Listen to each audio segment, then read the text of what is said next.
Assalamualaikum warahmatullahi wabarakatuh. Bagaimana kabarnya anak-anak Ustadz hari ini? Alhamdulillah, luar biasa. Tetap semangat. Allahu Akbar, Allahu Akbar, Allahu Akbar. Yes. As-Sanabil bersama Al-Quran. Tahfiz, mudah, indah, berkah. Takbir, Allahu Akbar, Allahu Akbar, Allahu Akbar. Yes. Sallu ala Nabi Muhammad. Allahumma salli wa sallim ala Sayyidina Muhammad.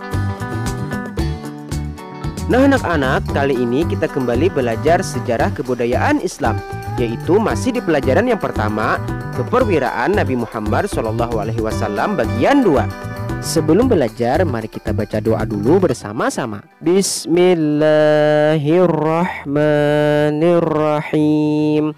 Rabbi zidni ilma warzuqni fahma. Amin. Alhamdulillahirabbil alamin.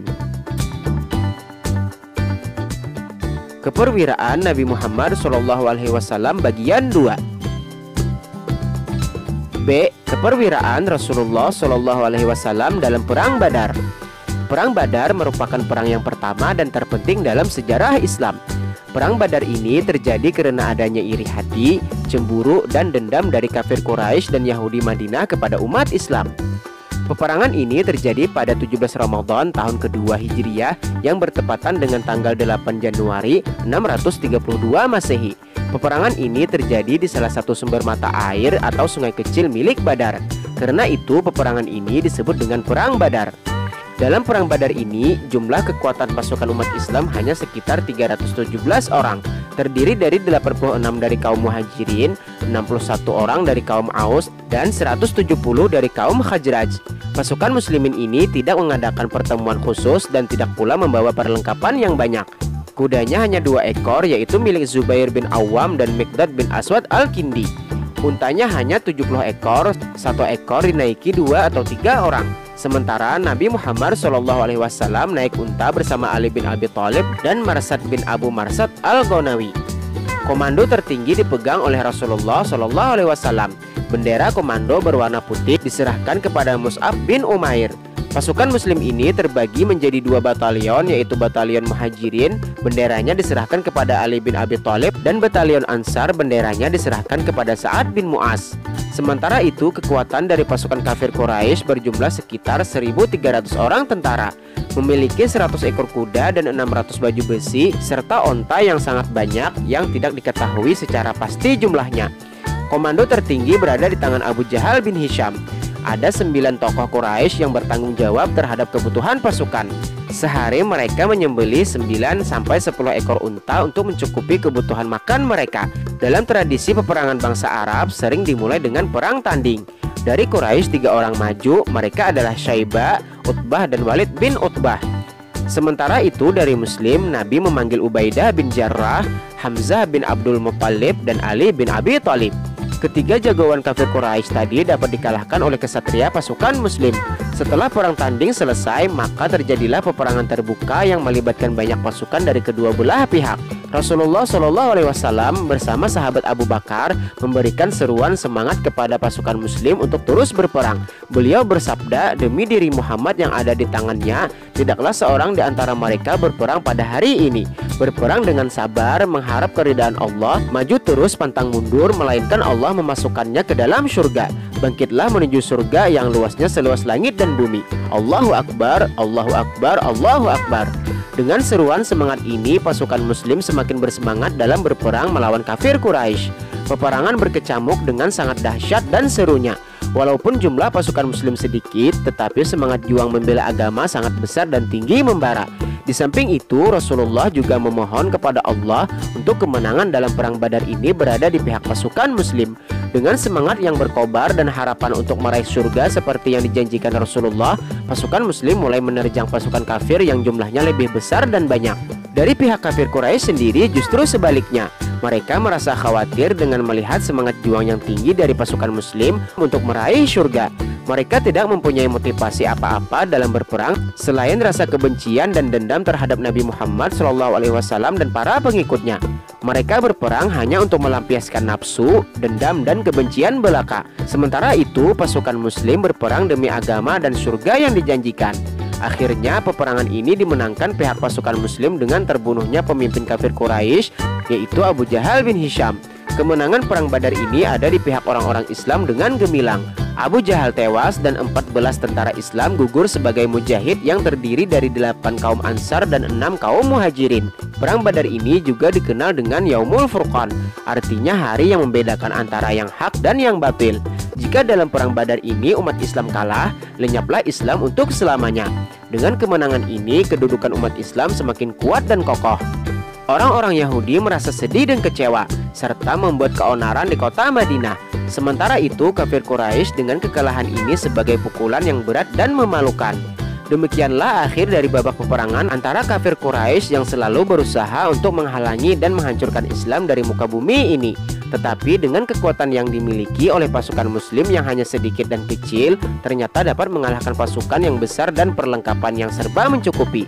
Semoga kita dapat mengambil hikmah dari peristiwa perang Badar ini dengan meneladani sikap keperwiraan Rasulullah SAW. Beliau tidak takut dan gentar dalam menghadapi musuh yang jumlahnya sangat banyak dan peralatan yang sangat lengkap. Setelah kaum muslimin memperoleh kemenangan dalam perang Badar, rasa lega dan gembira menyelimuti suasana kaum muslimin di Madinah. Sebaliknya, bagi kafir Quraisy, kekalahan ini merupakan pukulan yang sangat menyakitkan, juga merupakan bentuk kebencian dan dendam yang baru terhadap Islam dan kaum muslimin. Nah, usaha apa saja yang dilakukan kafir Quraisy setelah kekalahan dalam perang Badar ini? Apakah mereka menyerah tidak akan memusuhi Islam dan kaum muslimin? Atau bahkan lebih hebat lagi rasa kebencian dan kejengkelan terhadap Islam dan kaum muslimin? Mari kita bahas bersama pelajaran berikut ini. C. Keperwiraan Rasulullah SAW dalam perang Uhud. Perang Uhud ini disebabkan karena kekalahan pada perang Badar, sehingga orang-orang kafir Quraisy mempersiapkan 3.000 orang tentara untuk menghancurkan umat Islam. Kematian Abu Jahal dan Utbah meninggalkan bekas yang memilukan dan dendam yang membara. Perang kali ini di bawah komando Abu Sufyan. Dari pihak umat Islam dipersiapkan 1.000 orang tentara, tetapi di tengah perjalanan 300 orang munafik Yahudi membelot di bawah pimpinan Abdullah bin Ubay. Dengan demikian, pasukan Nabi hanya tinggal 700 orang tentara. Peperangan ini terjadi pada pertengahan bulan Sya'ban tahun ketiga Hijriah. Dinamakan Perang Uhud karena terjadi di Bukit Uhud. Jalannya peperangan cukup sengit, di mana pada awalnya tentara Muslim memperoleh kemenangan. Tetapi keadaan berbalik karena yang diberi tugas sebagai pemanah yang jumlahnya 50 orang itu turun ke bawah untuk mengambil harta rampasan. Akibatnya kafir Quraisy bisa merebut posisi yang ditinggalkan pasukan umat Islam. Akibat perang di Bukit Uhud ini, Nabi Muhammad SAW mengalami luka-luka cukup parah.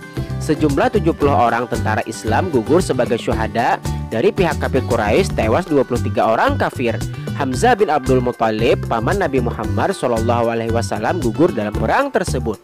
Hikmah yang bisa diambil dari perang Uhud adalah kekalahan umat Islam dalam perang Uhud karena tidak menaati dan patuh pada perintah Nabi Muhammad SAW.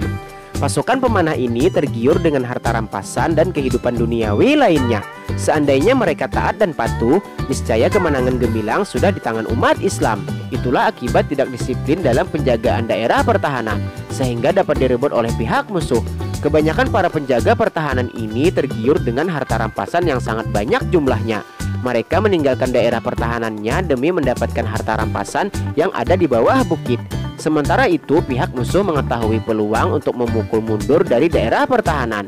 Mereka berhasil mengalahkan pasukan Muslim dari daerah pertahanan. Kaum kafir Quraisy berhasil mengalahkan pasukan Muslim dengan korban yang sangat banyak dari pihak pasukan Muslim. D. Keperwiraan Rasulullah SAW dalam perang Khandaq. Perang Khandaq ini terjadi pada bulan Syawal tahun 5 Hijriah. Bersatulah Laskar Ahzab atau persekutuan golongan yang terdiri dari kaum Quraisy, Ghatfan, Bani Salim, Bani Asad, Bani Murrah, Bani Asya, dan orang-orang Yahudi Bani Nadir. Peristiwa ini terjadi pertama kali dalam sejarah Arabia yang menyaksikan pasukan yang jumlahnya lebih dari 10.000 orang tentara menyerbu kota Madinah. Disebut Perang Ahzab karena terdiri dari beberapa golongan Arab di bawah komando Abu Sufyan. Sementara dari pihak tentara muslim, Nabi mempersiapkan 3.000 tentara untuk menghadapi musuh. Atas saran dari seorang sahabat yang bernama Salman Al-Farisi, Nabi Muhammad SAW memutuskan untuk membuat sistem pertahanan dengan menggunakan parit besar mengitari perbatasan kota Madinah. Sampailah pasukan kafir Quraisy di perbatasan Madinah. Mereka terheran-heran mengetahui strategi pertahanan yang dipersiapkan Nabi Muhammad SAW. Dalam peperangan ini, pasukan kafir mengepung dari segala penjuru, tetapi tidak bisa memasuki kota Madinah karena setiap akan melewati parit selalu dihujani panah. Usaha kafir Quraisy untuk melewati selalu gagal. Dilakukanlah pengepungan terhadap kota Madinah hingga beberapa hari. Persediaan makanan kaum muslimin dalam kota Madinah mulai menipis. Di saat kritis itulah datang pertolongan Allah, yaitu berupa angin kencang dan hujan lebat yang memorak porondakan kemah-kemah dan perbekalan mereka. Akhirnya pasukan kafir Quraisy meninggalkan kota Madinah tanpa membawa hasil apa-apa. Setelah selesai perang, umat Islam bersikeras mengusir kaum Yahudi yang terang-terangan membantu kafir Quraisy. Suku Yahudi yang diusir itu adalah Bani Quraisyah. Kemenangan perang Khandaq ini membuat nama umat Islam dan kota Madinah semakin harum dan disegani. Dari peperangan ini, 6 tentara muslim gugur sebagai syuhada, diantaranya Sa'ad bin Mu'az. Perang ini diabadikan dalam Al-Quran yang namanya sesuai dengan peperangan itu, yaitu surah Al-Ahzab ayat 9. Begitulah akhir dari sebuah peperangan yang dimenangkan oleh pasukan muslim, dengan mendapat pertolongan dari Allah berupa bencana badai yang memporak-porandakan pasukan kafir Quraisy. Setelah mendapat kemenangan itu, pasukan muslim semakin bertambah kuat dan bertambah besar dalam kekuatannya. Dengan kemenangan pasukan muslim ini, pasukan kafir sudah tidak berani lagi melakukan perlawanan secara terbuka dengan pasukan muslim. Kemenangan pasukan muslim dalam peperangan Khandaq membuat semakin kuat dan besar dalam pertahanan dan persatuan. Setelah perang Khandaq ini, umat Islam merencanakan untuk mengunjungi kota Mekah. Sebelum sampai di kota Mekah, mereka dihadang oleh kafir Quraisy. Kafir Quraisy mencegah kaum muslimin untuk masuk kota Mekah. Tujuan dari kaum muslimin ke kota Mekah ini adalah untuk melaksanakan tawaf di Ka'bah. Tetapi niat baik ini dihalang-halangi oleh kafir Quraisy karena khawatir akan membalas kekalahan dan akan menghancurkan penduduk Mekah. Nah, untuk lebih jelasnya, mari kita bahas bersama berikut ini. Kemudian Perjanjian Hudaybiyah. Nabi Muhammad SAW dan umat Islam selama 6 tahun berada di Madinah setelah hijrah untuk menyiarkan dan menegakkan Islam. Selama di Madinah sudah banyak peristiwa yang dilalui, ada kemenangan dan ada kekalahan. Namun setelah perang Khandaq meraih kemenangan, ada keinginan umat Islam untuk mengunjungi tanah kelahiran semakin besar dan kuat. Nabi Muhammad SAW menyadari keinginan kaum muslimin itu, lalu beliau memutuskan untuk berkunjung ke Mekah. Pada tahun ke-6 Hijriah atau 628 Masehi, pada bulan Zulqaidah, berangkatlah Nabi Muhammad SAW dan umat Islam menuju Mekah untuk menunaikan haji. Pada bulan Zulqaidah ini dilarang untuk melakukan peperangan. Para pemuka Quraisy mengetahui kedatangan Nabi Muhammad SAW dan umat Islam, maka bereaksi menolak kedatangan umat Islam untuk berhaji. Ketika itu umat Islam sampai di suatu tempat sekitar 6 mil dari kota Mekah, yaitu Hudaybiyah, untuk berhenti. Nabi Muhammad SAW mengutus Utsman bin Affan untuk menyampaikan maksud kedatangannya. Selama menunggu hasil, beredar isu bahwa Utsman bin Affan dibunuh kafir Quraisy. Isu itu menjadikan umat Islam menyatakan ikrar atau sumpah untuk membela dan berjuang demi kejayaan Islam hingga tetes darah penghabisan. Sumpah itu dikenal dengan Baitur Ridwan. Padahal itu hanya isu dan ternyata sahabat Utsman masih hidup. Akhirnya para tokoh Quraisy merasa cemas dengan kesungguhan hati umat Islam untuk memasuki kota Mekah. Tahun itu juga akhirnya disetujui perjanjian Hudaybiyah. Isi perjanjian itu antara lain adalah sebagai berikut. Yang pertama, mereka sepakat mengadakan gencatan senjata selama 10 tahun. Yang kedua, setiap orang diberi kebebasan bergabung dengan Nabi Muhammad atau menjalin perjanjian dengannya. Sebaliknya, setiap orang juga diberi kebebasan dan bergabung dengan kelompok Quraisy atau menjalin perjanjian dengannya. Yang ketiga, siapa yang pergi bergabung dengan Nabi Muhammad tanpa alasan yang dapat dibenarkan, ia harus dicegah dan dikembalikan kepada walinya. Tetapi jika pengikut Nabi Muhammad hendak bergabung dengan kelompok Quraisy, maka ia harap dibenarkan.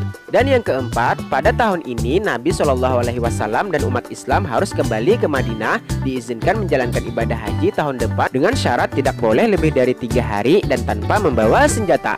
Isi perjanjian tersebut merugikan umat Islam dan Nabi. Meskipun demikian juga ada untungnya, yaitu selama 10 tahun tanpa ada peperangan akan membawa peluang bagi Nabi dan umat Islam untuk menyiarkan dan mengembangkan dakwah Islam. Dengan kearifan Nabi Muhammad SAW dan kebesaran Islam telah menarik simpati kepada orang-orang Quraisy, sehingga setelah perjanjian itu banyak tokoh-tokoh Quraisy yang masuk Islam seperti Khalid bin Walid dan Amr bin Aus.